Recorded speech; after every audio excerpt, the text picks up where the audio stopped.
માણસના મનમાં શું વિચારો ચાલી રહ્યા છે એ સમજવું બહુ મુશ્કેલ છે. મનની મથરાવટી. મનની મથરાવટી. અમે ટોર્ચ રાખતા શીખ્યા હતા. અંધારાને હટાવવા અમે ટોર્ચ રાખતા શીખ્યા હતા. અંધારાને હટાવવા. દિવસે બારીની ફાટ મળી જાય જો દૂર સુધી આંખો જુએ છે. ખુદની, સગાની કે દુશ્મનોની. આંખો દૂર સુધી જુએ છે.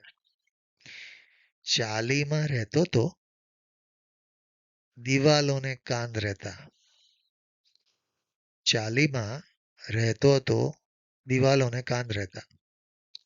જે આંખથી ના જોતા પણ બે કાન સાંભળી જતા. હવે તો એક્સરે, સીટી અને MRI નો જમાનો છે. બધું જ દેખાય છે અને સમજાય છે. મનની મથરાવટી મેલી હોય કયું મશીન લાવવું? રિપોર્ટ જ ખોટો આવે. સમાજના ભક્તોએ સોનું અને રોકડા ચડાવ્યા રામના ચરણોમાં. સમાજના ભક્તોએ સોનું અને રોકડા ચડાવ્યા રામના ચરણોમાં.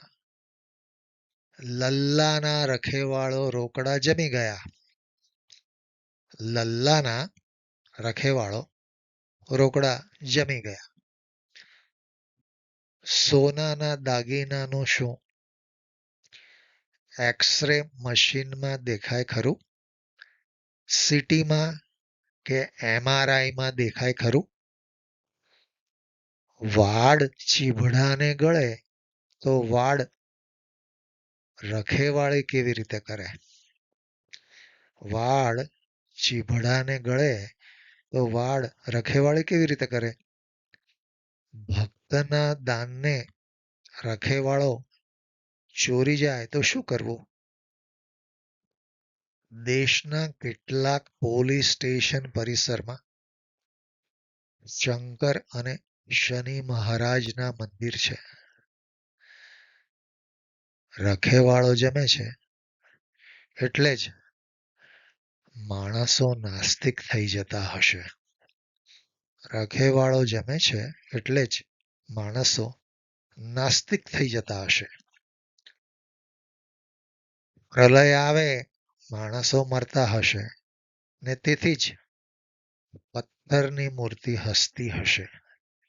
પ્રલય આવે માણસો મરતા હશે ને તેથી જ પથ્થરની મૂર્તિ હસતી હશે. કળિયુગમાં ભગવાન હસતો હોય છે. કળિયુગમાં ભગવાન હસતો હોય છે અને માણસ રોતો જ રહે છે. માણસ રોતો જ રહે છે. મિત્રો, આજની મારી આ મનની મથરાવટી રચના જો તમને સારી લાગી હોય, ગમી હોય તો જરૂરથી લાઈક કરશો અને સબસ્ક્રાઈબ કરશો.